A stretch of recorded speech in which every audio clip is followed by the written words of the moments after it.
Hello दोस्तों, नमस्कार। आप सभी का फिर से स्वागत है। शरद पूर्णिमा आश्विन मास की पूर्णिमा को कहा जाता है। पुराणों के अनुसार देवी लक्ष्मी इसी पूर्णिमा तिथि को समुद्र मंथन से उत्पन्न हुई थी। इसलिए शरद पूर्णिमा की रात का हिंदू धर्म में अपना विशेष महत्व है। इस रात में चंद्रमा अपनी 16 कलाओं से पूर्ण होकर आकाश से अमृत वर्षा करता है और वैभव की देवी लक्ष्मी अपने पति श्रीहरि के साथ पृथ्वीलोक पर भ्रमण करने आती है। लक्ष्मी विष्णु के स्वागत में इस रात को कैसे पूजा करें? पूर्णिमा के व्रत का सनातन धर्म में बहुत महत्व है। हर महीने में पड़ने वाली पूर्णिमा तिथि पर व्रत करने से भगवान विष्णु और माँ लक्ष्मी की विशेष कृपा प्राप्त होती है। माँ लक्ष्मी और श्रीहरि की इसी कृपा को प्राप्त करने के लिए एक साहूकार की दोनों बेटियां हर पूर्णिमा को व्रत किया करती थी।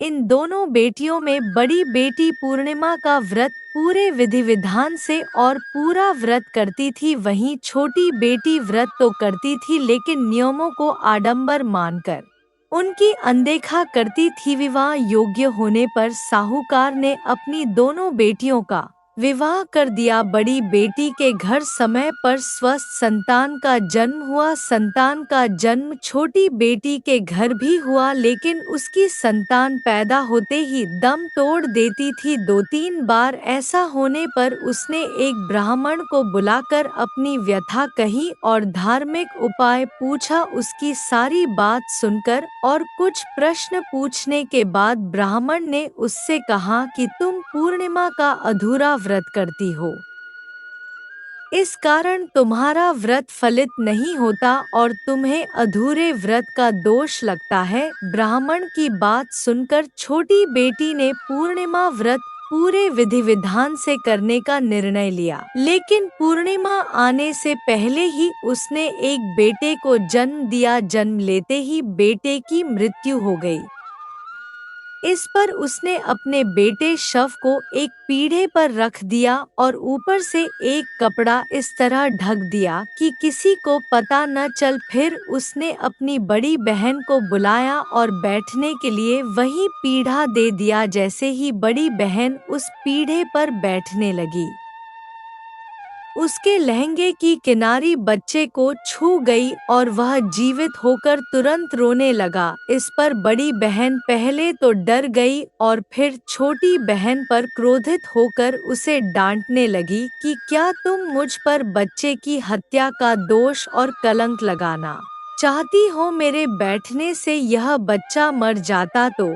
इस पर छोटी बहन ने उत्तर दिया, यह बच्चा मरा हुआ तो पहले से ही था दीदी, तुम्हारे तप और स्पर्श के कारण तो यह जीवित हो गया है। पूर्णिमा के दिन जो तुम व्रत और तप करती हो, उसके कारण तुम दिव्य तेज से परिपूर्ण और पवित्र हो गई हो। अब मैं भी तुम्हारी ही तरह व्रत और पूजन करूंगी। इसके बाद उसने पूर्णिमा व्रत विधि पूर्वक किया और इस व्रत के महत्व और फल का पूरे नगर में प्रचार किया। जिस प्रकार माँ लक्ष्मी और श्रीहरि ने साहूकार की बड़ी बेटी की कामना पूर्ण कर सौभाग्य प्रदान, वैसे ही हम पर भी कृपा करें।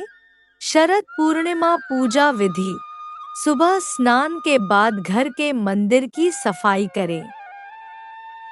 ध्यान पूर्वक माता लक्ष्मी और श्रीहरि की पूजा करें।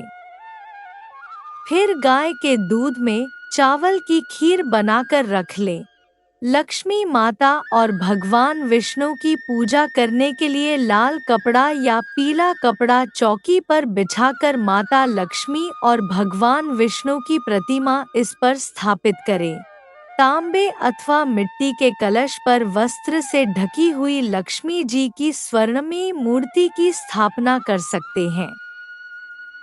तिलक करने के बाद मीठे, सफेद या पीली मिठाई से भोग लगाएं। लाल या पीले पुष्प अर्पित करें। माता लक्ष्मी को गुलाब का फूल अर्पित करना विशेष फलदायी होता है।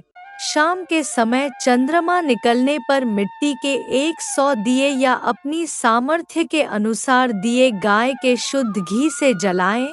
इसके बाद खीर को कई छोटे बर्तनों में भरकर छलनी से ढककर चंद्रमा की रोशनी में रख दे, फिर पूरी रात तड़के 3 बजे तक। इसके बाद ब्रह्मा मुहूर्त शुरू हो जाता है।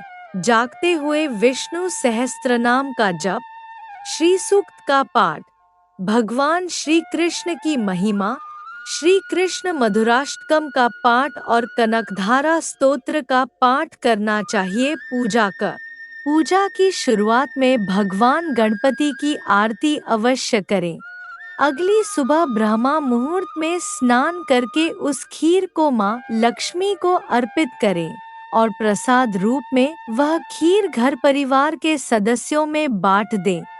इस प्रकार जगतपालक और ऐश्वर्य प्रदायिनी की पूजा करने से सभी मनवांछित कार्य पूरे होते हैं, साथ ही हर तरह के कर्ज से मुक्ति मिलती है। दोस्तों, आशा करती हूँ आपको यह भक्ति कहानी अच्छी लगी होगी, तो आपसे भी एक लाइक वीडियो को कर दीजिए और चैनल पर नए हैं तो सब्सक्राइब कर दीजिए। धन्यवाद।